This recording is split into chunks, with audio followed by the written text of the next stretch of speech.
저는 오늘 우리가 함께 읽은 이 요한복음 말씀을 가지고 위로의 하나님, 능력의 하나님이라는 제목으로 함께 은혜를 나누고자 합니다. 혹시 여러분은 하나님에게 실망해 본 경험이 있으십니까? 나의 기도에 응답해 주지 않는 하나님에 대해서, 혹은 도대체 하나님이 계시다면 왜 이런 일이 있을까? 내 삶에 이해되지 않는 문제들에 대해서 도대체 해결이 되지 않아서 그것이 하나님에 대한 원망으로, 하나님에 대한 실망으로 변했던 적은 없으십니까?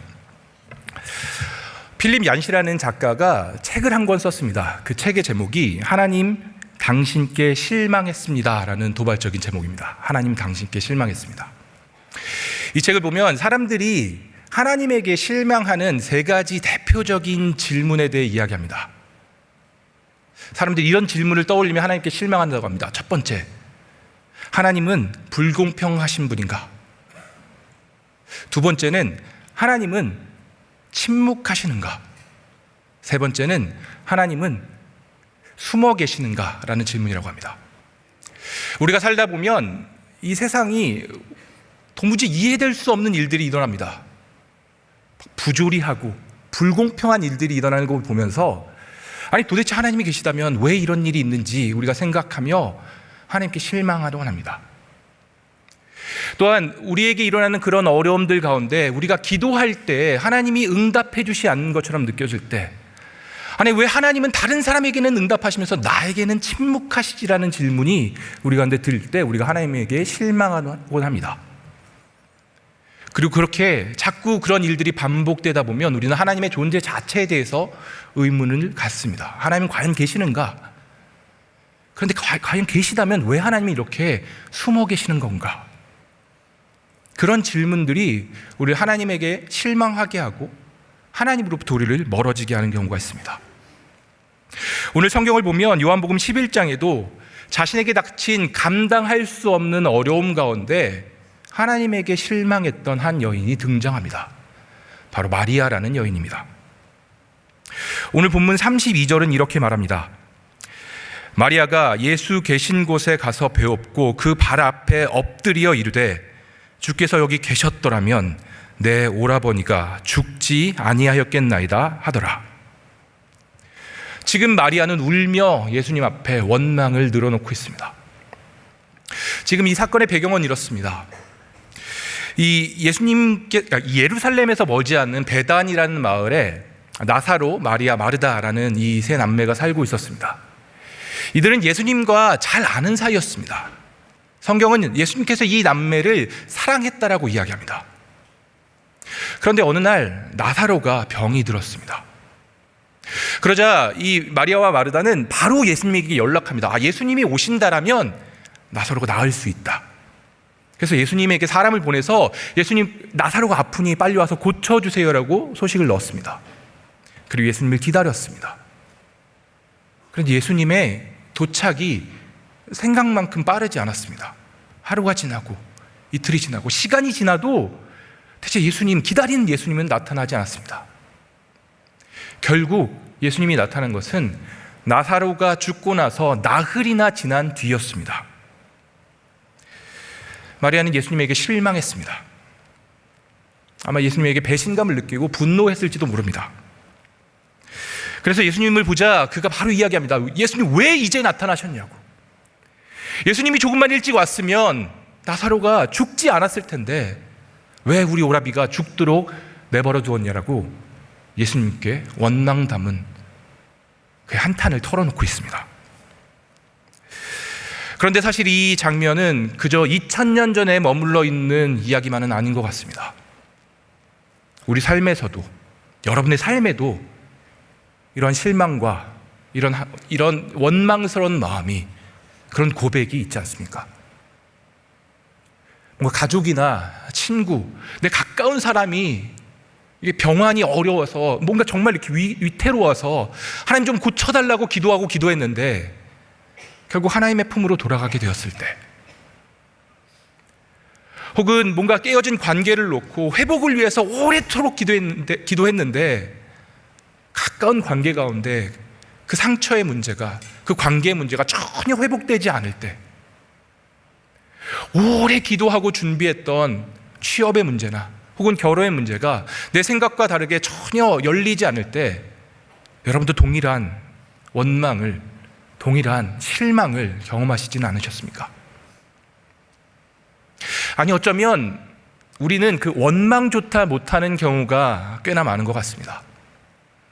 뭔가 마리아나 마르다는 예수님하고 친하기라도 했으니까 왜 이렇게 했냐고 원망이라도 했지, 더 많은 경우 우리는 원망은커녕 아유 그렇지 뭐 내 기도에 하나님께서 응답해 주시겠어?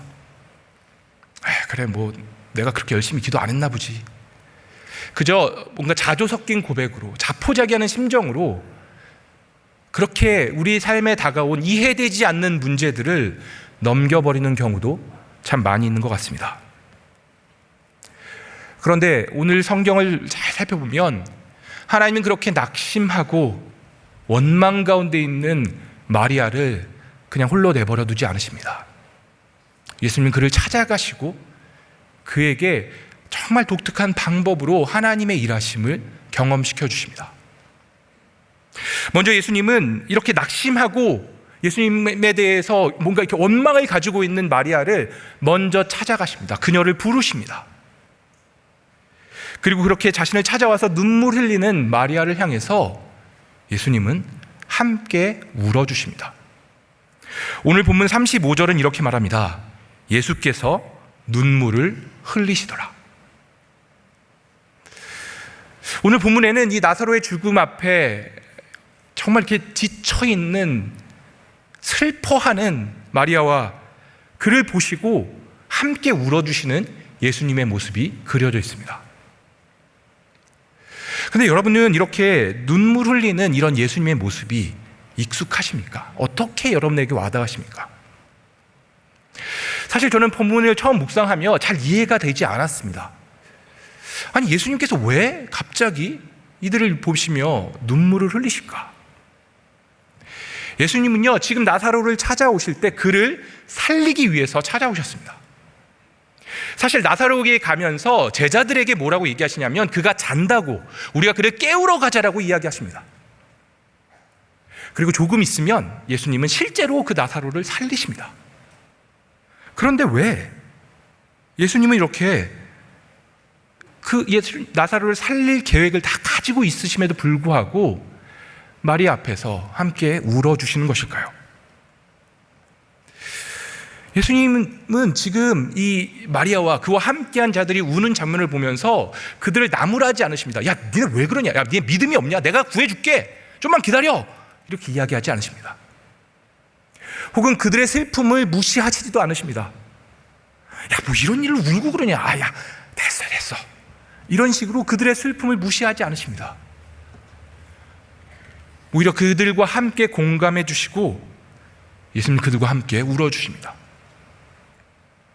예수님은 무슨 감정 없는 로봇처럼 이들에게 찾아와서 마치 자신의 능력을 과시하듯 그 기적을 일으키시는 그런 분이 아니셨습니다. 오히려 슬퍼하고 애곡해하고 정말 이렇게 어찌할 바 모르는 마리아를 찾아오셔서 함께 아파해 주시고 그들과 함께 울어주시고 그들의 감정에 공감해 주십니다. 여러분, 우리가 좌절하고 낙심하고 실패했을 때 하나님이 우리를 바라보시며 하나님께서 우리 가운데 어떻게 반응하실 거라고 생각하십니까? 여러분은 여러분의 실패, 반복되는 문제, 그것에 대해서 하나님이 바라보실 때 여러분에게 어떻게 말씀하실 거라 생각하십니까? 하나님 우리의 아픔에 대해서, 실패에 대해서, 낙심에 대해서 우리를 한심하게 여기시는 분이 아니라 우리의 슬픔에, 우리의 낙담에, 우리의 절망의 좌절에 공감해 주시고 우리를 찾아와서 위로해 주시는 분이십니다. 하지만 우리는 때로 이렇게 우리를 위로하시고 우리 가운데 공감하시는 하나님을 잘 경험하지 못합니다.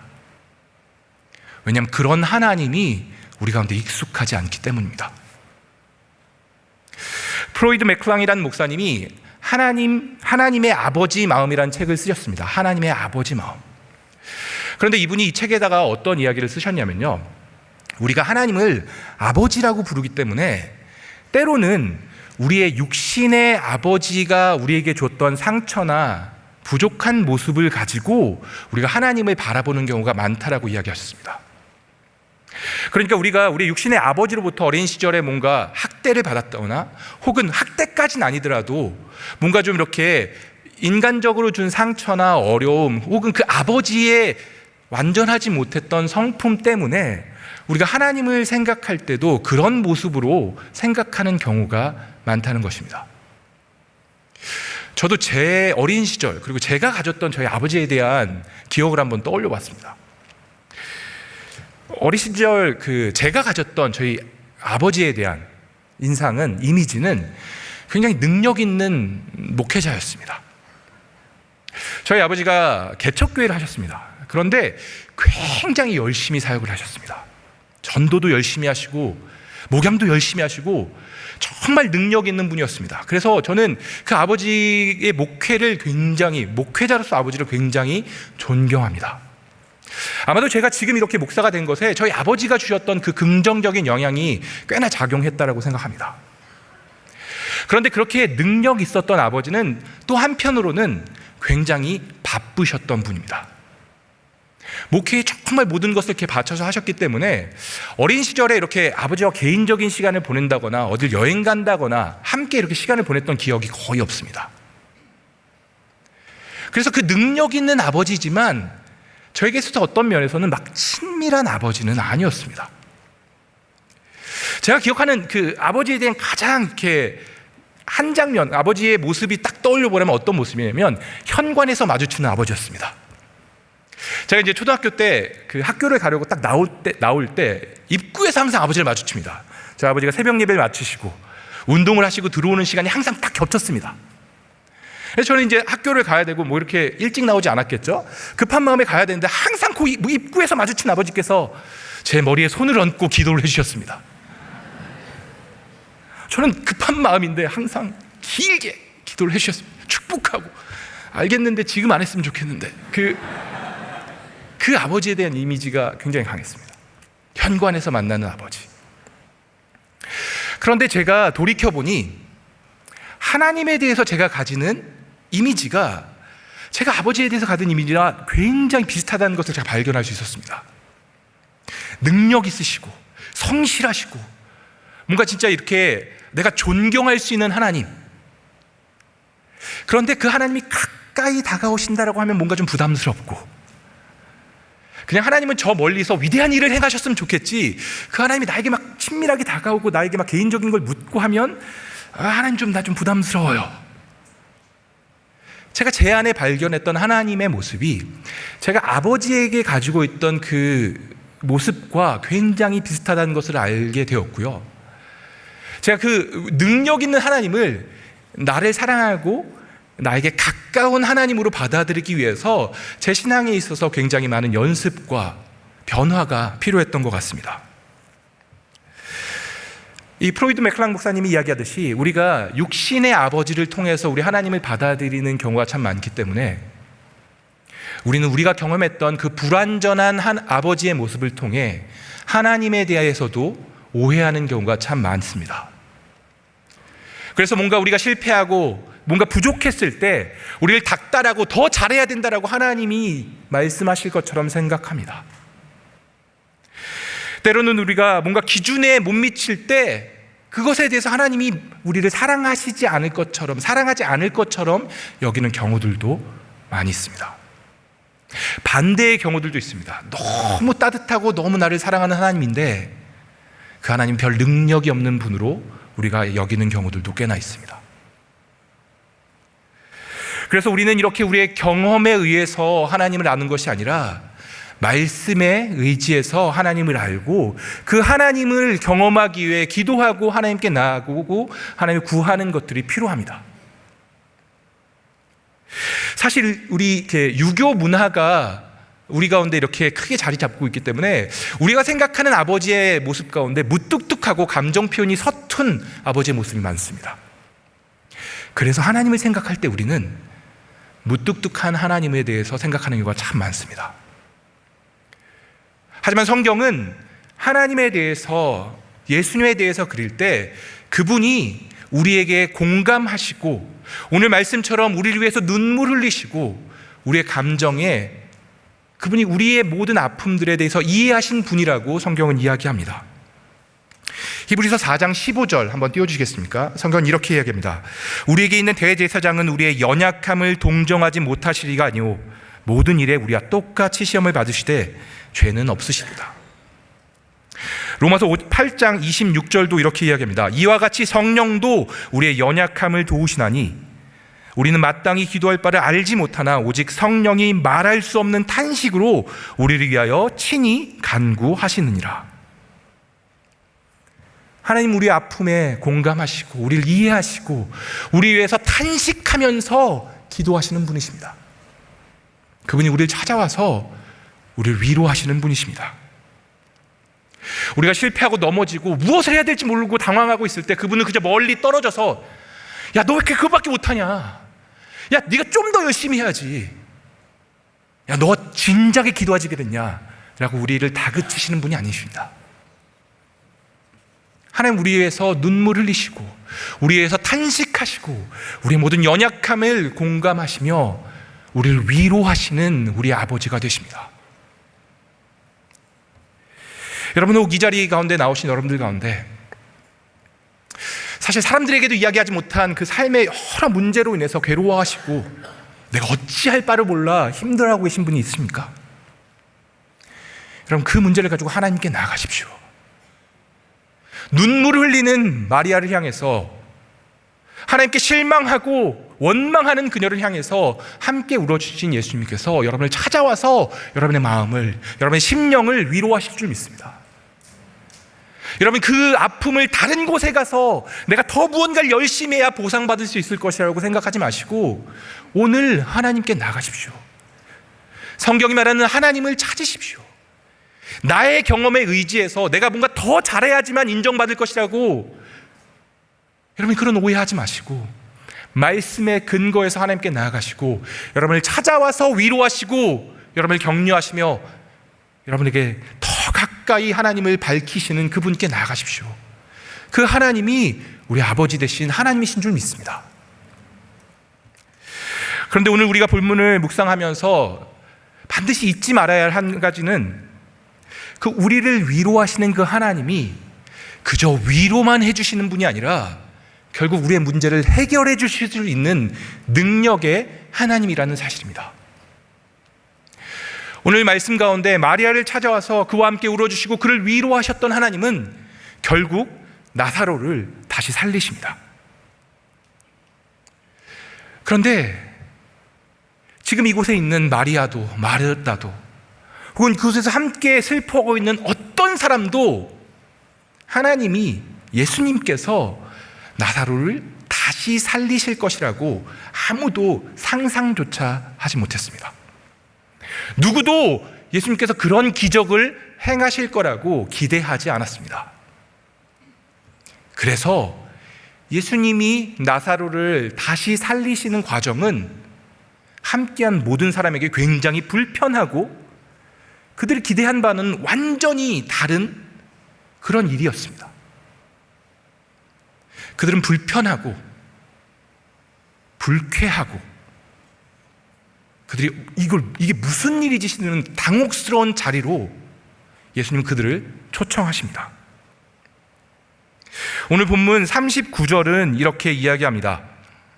예수께서 이르시되 돌을 옮겨오노라 하시니 그 죽은 자의 누이 마르다가 이르되 주여 죽은 지가 나흘이나 되었음에 벌써 냄새가 나나이다.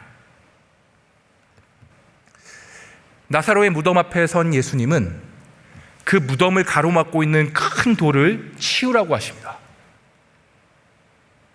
그런데 이것은 함께한 모든 사람을 너무너무 불편하게 하는 일이었습니다. 마르다가 나서서 이야기합니다. 예수님 벌써 죽은 지 나흘이나 지났어요. 이미 썩은 내가 납니다 라고 이야기합니다. 아마도 그곳에서 마르다뿐만 아니라 마리아도 그렇고 함께한 모든 사람들이 같은 마음이었을 것인데 예수님 도대체 왜 이러시지? 제발 이런 거 좀 안 하셨으면 좋겠다라고 생각했을 것입니다. 이건 아무도 원치 않는 일이었습니다. 왜 이미 썩은 내가 내고 약취가 진동하는 그 문제를 다시 헤집어내시는지 그들은 이해할 수 없었습니다. 여러분, 이런 마르다의 심정이 이해가 되십니까? 예수님은 지금 그저 이 무덤에 돌을 치우며 무덤만 건드리지 않으십니다. 이 무덤에 돌을 치우는 이 과정을 통하여서 그곳에 함께한 사람들의 그 상처도 다시 한번 건드리십니다. 이 나흘이라는 시간을 지나면서 그 무덤만 자리 잡았던 것이 아닙니다. 아마 이곳에 함께했던 마르다도 마리아도 그곳에 함께 눈물 지며 그 장례에 참여했던 사람들도 그 나흘이란 기간을 통해서 드디어 조금씩 나사로의 죽음을 받아들였을 것입니다. 눈물 흘리고 함께 울고 슬퍼하고 애곡하면서 그 어려웠던 일들을 이제는 사실로서 현실로서 조금씩 받아들였을 것입니다. 그런데 예수님께서 다시금 그 실패를, 그 좌절을, 그 상처를 건드리고 계십니다. 아무도 원하지 않았는데 예수님께서 그 자리에 그들을 초청하시고 예수님께서 그 자리에서 아무도 원치 않은 일을 지금 행하고 계십니다. 마르다와 마리아, 아니 그곳에 있는 다른 사람들이 바랬던 것은 그저 나사로가 죽기 전에 예수님이 그곳에 도착하시는 것이었습니다. 아직 죽기 전에 아플 때 예수님께서 도착하셔서 그를 고치실 거라는 그 정도의 믿음은 이들에게 있었습니다. 그들은 이미 많이 보았습니다. 아픈 자들이 기도하는 것을 통하여서 낫는 것들을 그들이 이미 많이 보았고 경험하고 알고 있었습니다. 그래서 예수님이 조금만 일찍 오셨다면 고치실 수 있었을 텐데 정도의 수준의 믿음에 이들은 머물러 있었습니다. 하지만 예수님은 이들이 원하는 대로 일하시지 않으셨습니다. 뒤늦게 나타난 예수님은 아무도 기대하지 않은 방법으로 아무도 기대하지 않은 일들을 지금 행하고 계십니다. 전혀 익숙하지 않은 방법으로 너무너무 불편한 일을 지금 예수님은 행하고 계십니다. 여러분, 때로 우리가 이렇게 능력의 하나님을 만나는 일은 우리 가운데 이렇게 불편하고 불쾌하고 때론 나의 한계와 실패와 상처를 다시금 마주하는 과정일 수 있습니다. 여러분, 만약 여러분에게 예수님께서 찾아오셔서 비슷한 일을 행하신다고 한다면 여러분은 어떻게 그런 예수님을 받아들일 수 있겠습니까? 이미 포기해버린 일들 가운데, 이미 다 끝났다고 생각된 관계 가운데, 이미 내가 다 접어버린 꿈 가운데 예수님께서 다시 일하고자 하실 때 여러분, 그런 예수님을 기쁘게 받아들일 수 있겠습니까? 아니, 예수님 왜 이제야 이 일에 대해서 이야기하십니까? 예수님, 내가 그렇게 기도할 때는 응답 없다가 왜 이제 와서 다 포기했는데, 다 정리했는데, 이제서야 받아들였는데 왜 지금 하나님의 일을 이 일 가운데 나타내려고 하십니까? 여러분도 이렇게 불편해하지 않으시겠습니까? 능력의 하나님을 만나는 과정은 때로 우리 가운데 전혀 유쾌하지 않은 일일 수 있습니다. 오늘 성경에서 예수님은 무덤을 다시 열라라고 이야기하십니다.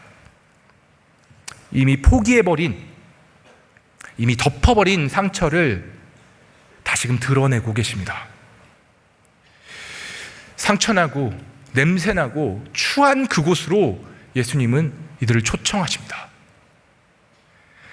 그리고 그 아픔 가운데, 그 상처 가운데, 그 실패의 자리를 예수님은 다시 내가 지금까지는 경험하지 못했던 더 놀라운 하나님을 만나는 자리로 변화시키십니다. 하나님, 우리 삶 가운데 우리가 상상치 못한 일들을 행하시는 능력의 하나님이십니다.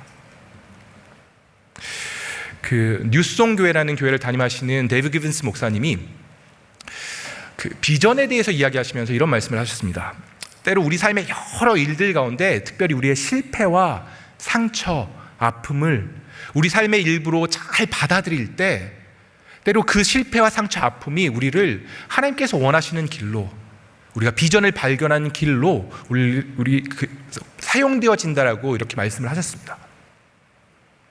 사실 우리가 가운데 어떤 아픔이 있고 상처가 있는데 그것을 우리가 하나님 안에서 잘 받아들일 때 우리는 우리 주변에 같은 아픔이 있는 사람을, 같은 상처가 있는 사람을 잘 발견할 수 있고 내가 경험한 하나님의 은혜를, 하나님의 사랑을 그에게 전달할 수 있습니다.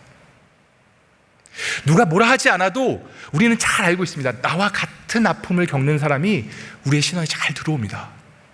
우리가 하나님 안에서 그런 아픔과 상처를 잘 회복할 때 하나님은 그 상처를 통해서 또 다른 생명을 살리는 일 가운데 우리를 초대하십니다. 저도요, 어느 교회를 가든지 참 제 눈에 밟히는 것이 목회자 자녀입니다. 희한하게 말하지 않아도 야, 얘는 이런 어려움이 있겠구나가 너무너무 잘 보입니다. 그리고 제가 경험했던 그 은혜를 잘 흘려보낼 수 있도록 때로는 저희 아픔을 통해서 일하셨던 하나님에 대해서 나눕니다. 여러분, 여러분에게도 각각 하나님께서 오히려 여러분들에게 만지셨던 그런 상처와 아픔이 있을 줄 믿습니다. 여러분, 그 삶의 아픔을 하나님의 은혜 가운데 내 삶의 일부로 받아들일 때 하나님 우리가 생각지도 못했던 일들을 그 아픔을 통하여서 이루실 줄 믿습니다.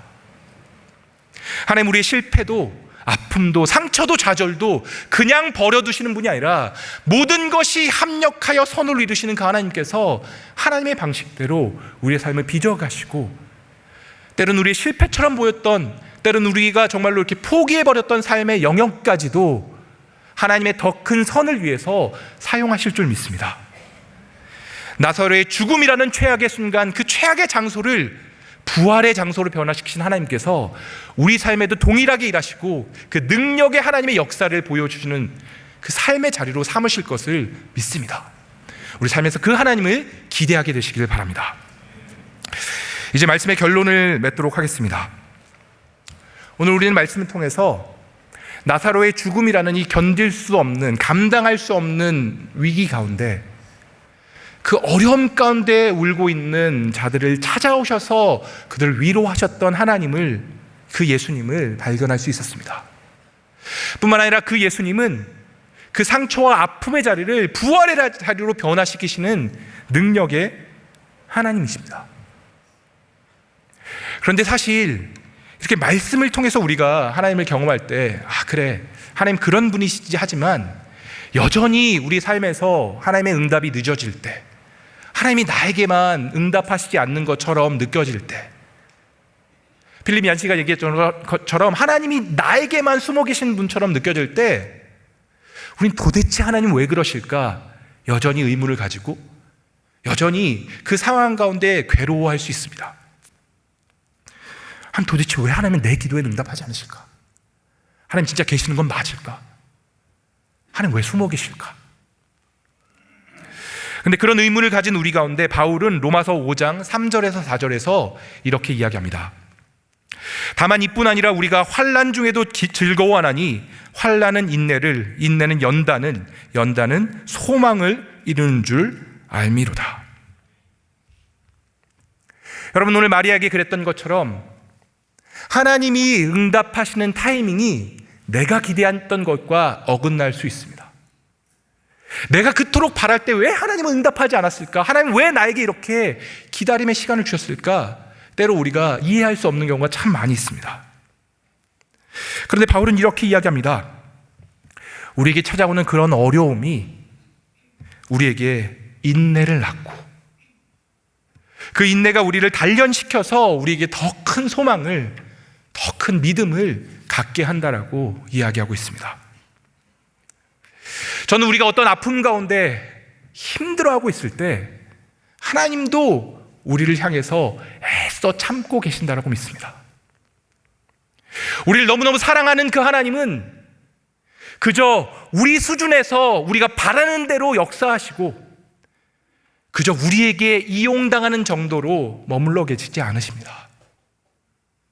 때로는 하나님은 우리 가운데 인내의 시간을 허락하시고 그 인내의 시간을 통해서 우리를 단련하셔서 우리가 원하는 대로 하나님을 사용하는 것이 아니라 하나님이 원하는 대로 우리를 빚어가시고 하나님이 원하는 대로 우리를 내어드릴 수 있는 존재로 우리를 만들어 가십니다.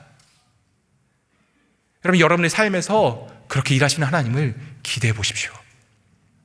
때로는 우리 가운데 그 길게만 느껴졌던 연단의 시간을 통하여서 하나님이 결국 우리의 삶과 인격을 빚어가시고 하나님이 원하시는 모습으로, 더 완전한 모습으로 우리를 변화시키실 줄 믿습니다. 이번 한 주 여러분의 삶 가운데 예기치 못한 고난이, 예상치 못한 어려움이 찾아올 때 우리와 함께 하시는 하나님을 의지하시고 또한 그 하나님이 빚어가실 우리를 기대해 보았으면 좋겠습니다. 이 시간 함께 우리 찬양하며 하나님께 나아갔으면 좋겠습니다. 우리 함께 하고 싶은 찬양은 오직 예수뿐이네 라는 찬양입니다. 이 찬양의 가사처럼 때로 우리는 하나님의 크신 계획을 다 볼 수도 없고 작은 고난에 우리가 지칠 때가 있습니다. 하지만 하나님은 그 고난 가운데 우리를 버려두지 않으시고 우리를 견디게 하십니다. 또한 우리가 하나님 없이 살아갈 수 없는 존재로 우리 가운데 더 큰 은혜로 우리 가운데 부으시는 분이십니다. 여러분의 삶 가운데 지금 그 고난의 문제가 어려움의 문제가 있다면 하나님을 구하십시오. 위로의 하나님이 여러분을 찾아오실 거라 믿습니다. 혹은 여러분 가운데 그 고난이 너무 길어져서 이미 포기해버리고 좌절 가운데 있다면 여전히 그 좌절 가운데 부활의 능력의 하나님이 찾아오셔서 나를 빚어가실 것들을 기대하며 그 하나님께 다시 나아갈 수 있었으면 좋겠습니다. 이 시간 찬양으로 주님께 나아가도록 하겠습니다.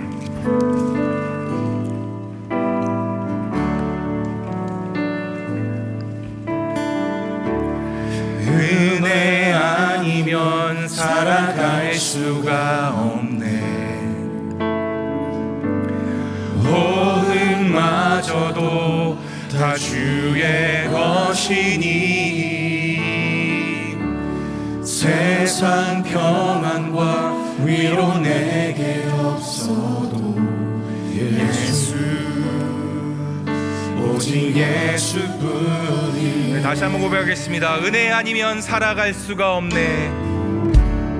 은혜 아니면 살아갈 수가 없네.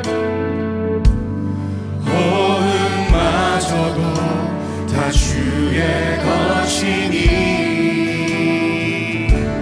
세상 평안과 위로 내게 없어도 예수 오직 예수뿐이네. 크신 계획 다 볼 수도 없고 크신 계획 다 볼 수도 없고 작은 고난에 지쳐도 주께 묻기 나의 모든 삶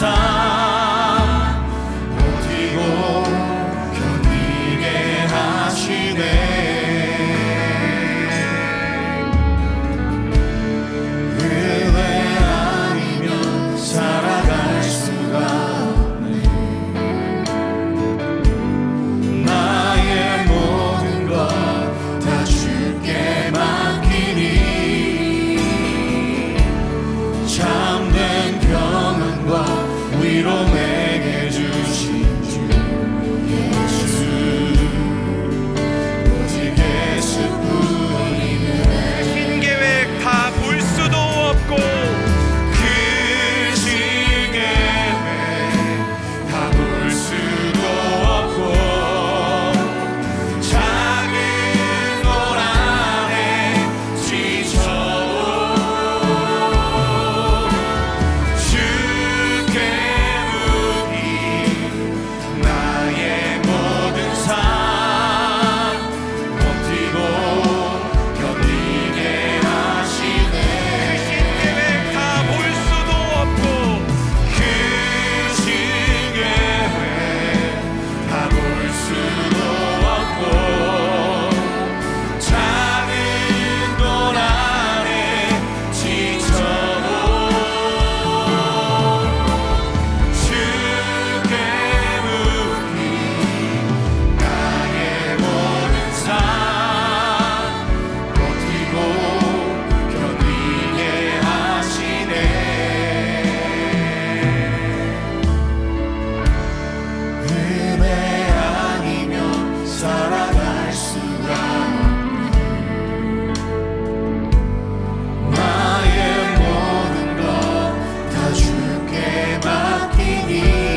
이 시간 오늘 들은 말씀을 기억하며 한번 주님께 나가 기도하도록 하겠습니다.